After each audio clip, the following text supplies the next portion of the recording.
Hello there.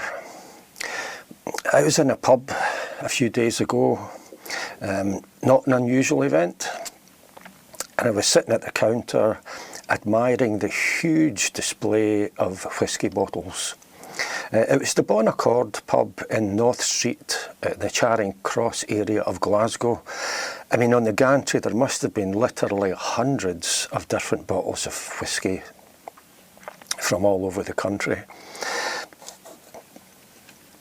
And as I was sitting there just looking at them all, it suddenly struck me that the labels on most of these bottles were largely just text, just the wording, the name of the whisky and such like. Very few, less than 1% of the bottles on display had bottle labels with a pictorial element to them. And I suddenly thought, well, that looks a bit boring, you know. What has happened to the whisky industry? You know, the whole idea behind having an interesting bottle label or a jar or tin label or whatever is to make your product stand out and be easily recognised. You want it to be recognised by the customer who is familiar with your product. And you want it to stand out for the customer who isn't familiar with your product, and he perhaps thinks, oh, that looks interesting, might give that a try. That's the whole idea of a bottle label. Why you would want them just text, I don't know. I mean, it seems as if the whisky industry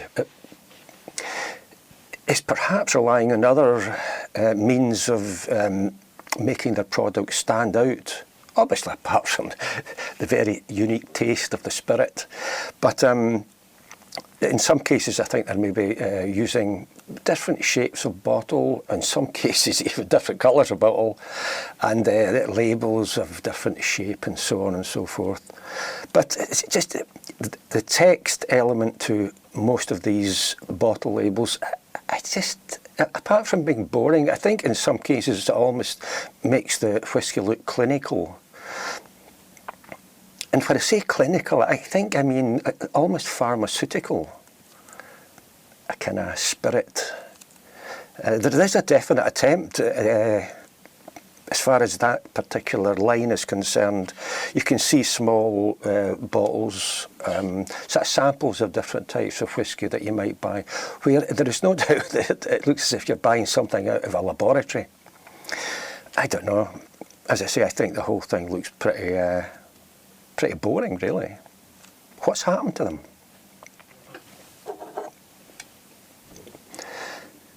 Two spirit measures, each measuring a quarter gill of spirits, the good old days. They look identical, but they're not. This one probably dates to around the 1960s. This one probably dates to sometime in the 19th century. But the shape and form hasn't changed in, around about 100 years or whatever. But many things have changed in that period, and that's whisky bottle labels. I used to dig into Victorian and Edwardian rubbish dumps when I was younger and fitter than I am now. It was just a great hobby. You would dig up all sorts of things. These bottles I bought in the Barras Market in Glasgow, where you can pick up some cracking antiques. So I didn't dig these up, but these are perhaps the sort of thing I would have dug up. And this one's Old Gran's Special Toddy. Would have contained whisky, I'm sure. And then you've got this one here, And on the side it says Youngers, Alloa, trademark. Their trademark was just a Y. Just one letter, in the same way that Tennant's Brewery in Glasgow, their main trademark is just a T. And digging up these bottles, it always used to fascinate me because, I mean, these bottles originally had paper labels on them, but in a lot of cases, the bottles themselves, the glass is embossed with perhaps the name of the manufacturer. And I dare say some of these bottles were returnable so that they would find their way back to the brewer or whoever who used the bottle. This one, for example, is AG Bar and Company, Glasgow. Lemonade manufacturer that started out in Falkirk. This is a dark bottle, probably maybe contained ginger beer, I don't know. But again, it says trademark, and you've got a little signature of AG Bar. A lovely bottle. Yeah. And it was the trademark element of these bottles that got me interested in trademarks journals, because I would spend a lot of time at the Mitchell Library going through trademarks journals, just finding out a little bit more of these. And trademarks journals opened out just a whole new world for me, because not only could you look at the trademarks that were embossed in the labels, you could also see that in many cases the bottle label or the jar label, the whole label was registered as a trademark and was in the trademarks journal. And all of a sudden you could see how these bottles and jars once appeared to members of the public who were buying and using them. That was just, for me, absolutely fascinating. I mean, in some rubbish tips you would find, depending on the conditions, sometimes there was still a little bit of the paper label attached, and that was a tantalising glimpse into the past. But to find the whole label in the trademarks journal just kind of blew me away, to be honest. Of course, the thing about the trademarks journals is that these illustrations were in black and white. Occasionally, in the wording describing the trademark, you would get an indication of the colours that were used. But in most cases, where it was a very pictorial trademark and bottle label, you couldn't really properly describe the colours, you know, and it was very much left to your imagination. But you could get a good idea. And, you know, back in the late Victorian period, most whisky bottle labels were pictorial.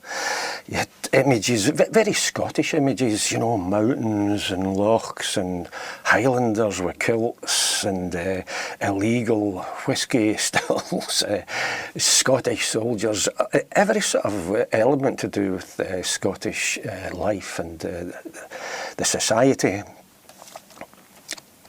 Some of the labels even kind of gave you an idea of sort of trends at the time and new discoveries and inventions, like in electricity, for example. I think there's one called electric whisky.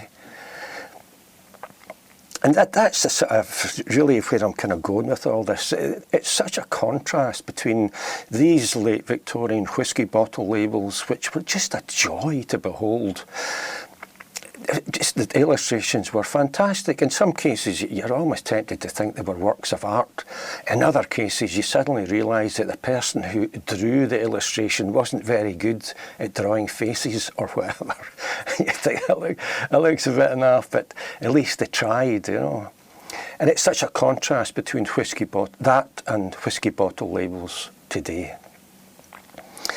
So, without further ado, let's just immerse ourselves in the absolute pictorial joy of whisky bottle labels long ago.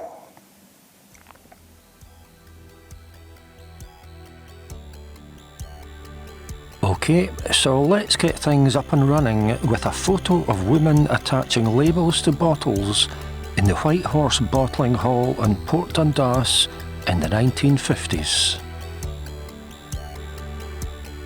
But of course, we're going back much further than that. The images that follow, taken from trademarks journals, show whisky bottle labels in use, or at least registered to be used, in the late 19th century. And just remember that when in use, these illustrations would have been in full colour.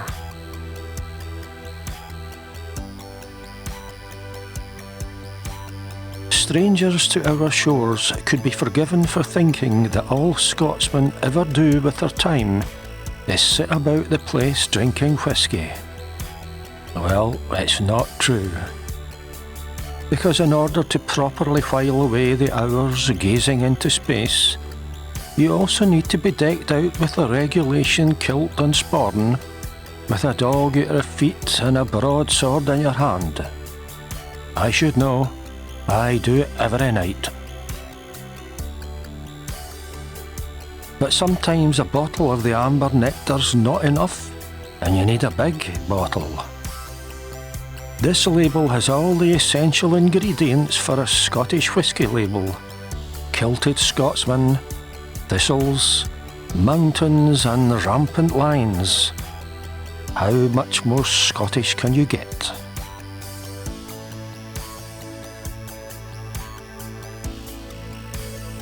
Of course, it always helped promote your whisky if you used a well-known person on the label, and poet Robert Burns featured on quite a few. Here we see him sitting in Pusey Nancy's Inn in Mauchline, being served by barmaid Nance Tinnock, who is mentioned in one of his poems. The Burns theme is continued in this Tam O'Shanter whisky dating to 1881. Although not drawn with a high degree of artistic skill, the label is nevertheless pretty stunning, and a real contrast with today's bottle labels. That's a whisky you'd really want to try. Burns pops up again in this bottle label used by a spirit merchant in the Partick area of Glasgow. The merchant is perhaps keen to use his own name to give the impression of a direct link with the bard, a link that in all probability did not exist beyond the same surname. Other famous people appearing on bottles include Sir Walter Scott. Atlas, must have been strong stuff. This guy, haven't a clue who he is. And Malabar. I know, you're thinking, Malabar? Who's that? Well, apparently he was a juggler and all-round performer in Glasgow and other places in the late 19th century.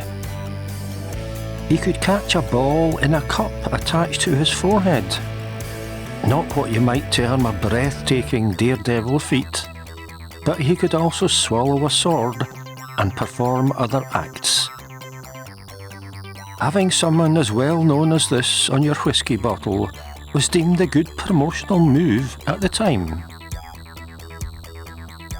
Sometimes the whisky bottle labels had names and images of other famous things, and not necessarily people.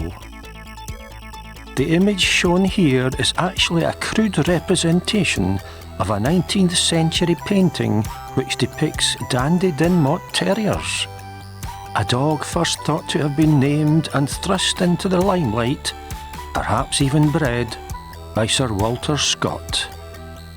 My God, but that man gets around. Famous or just well-known places could also appear on whisky bottle labels. Here, for example, are the Falls of Clyde, a dramatic waterfall at New Lanark. Here is Stirling Castle.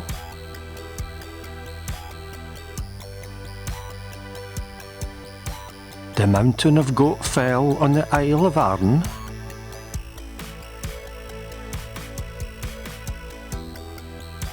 The Old Bridge in Dumfries.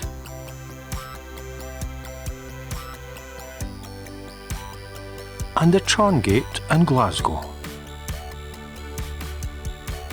Having the name of a city on your label was really just another promotional tool that might suggest that your whisky was much more important, not to mention strong and tasty, than it actually was. It's got the name of a whole city on it, so it must be good. A whisky that belonged to Glasgow. Images of boats and ships and the sea were also popular, as in this liner brand pure old Scotch whisky, or in this Clutha blend old Highland whisky. A Clutha was a ferry that went up and down the River Clyde in Glasgow, taking men to and from their work.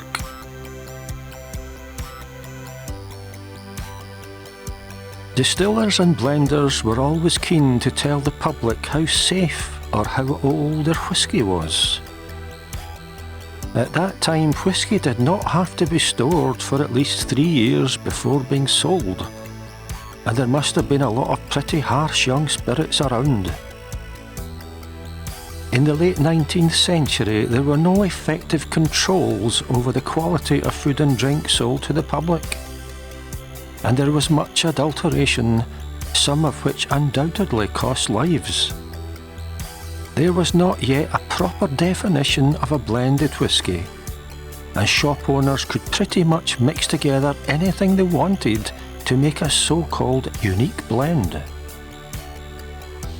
This safety old Highland whisky clearly attempts to put consumers' minds at rest while displaying what is perhaps an image of Grace Darling and her heroic rescue of shipwrecked sailors in 1838. The trademark was used from 1892, a mere 20 years after Glasgow had been rocked by an explosion of adulterated whisky, some of which contained turpentine, methylated spirits and varnish. This medicinal blend is really in a similar vein.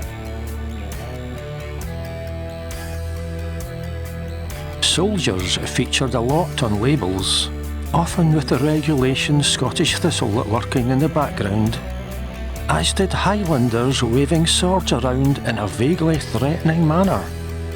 It was all very Scottish, and all very pictorial.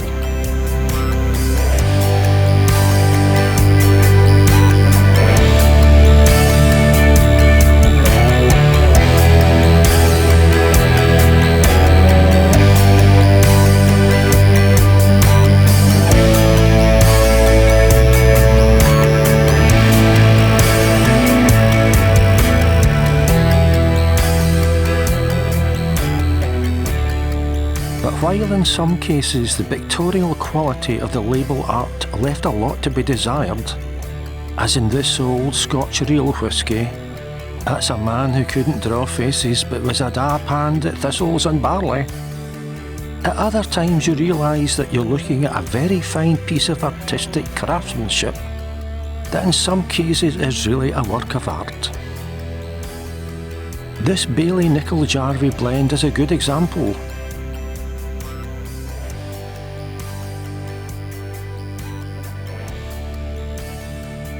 As is this Will-o'-the-Wisp Special Scotch Whisky, this Heather Bell Scotch Whisky,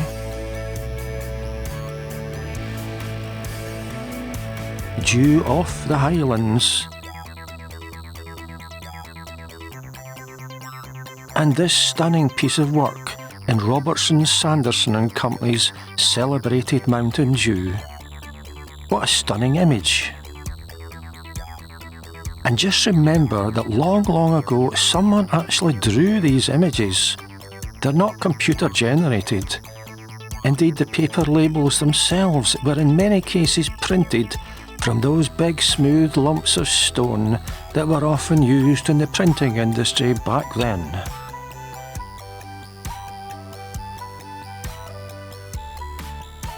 But it's only when you contrast the old with the new that you fully appreciate what the whisky industry has lost in recent times. This Glen Grant whisky trademark and label was registered in 1888 and first used in 1865. It would be hard to put more Scottishness into that label. Thistles, a rampant line, broadsword, kilts, mountains, and even a quote from a stirring 18th century tune by General John Reed. A similar Glen Grant whisky, not the same spirit, on sale today looks very different. No pictures, and perhaps relying on just the name and a slightly different bottle shape to sell the product. The previously displayed Bailey Nickel Jarvie blend demonstrates the same. It was registered in 1884 and is a marked contrast to more recent bottles dating to the 1990s bearing the same name.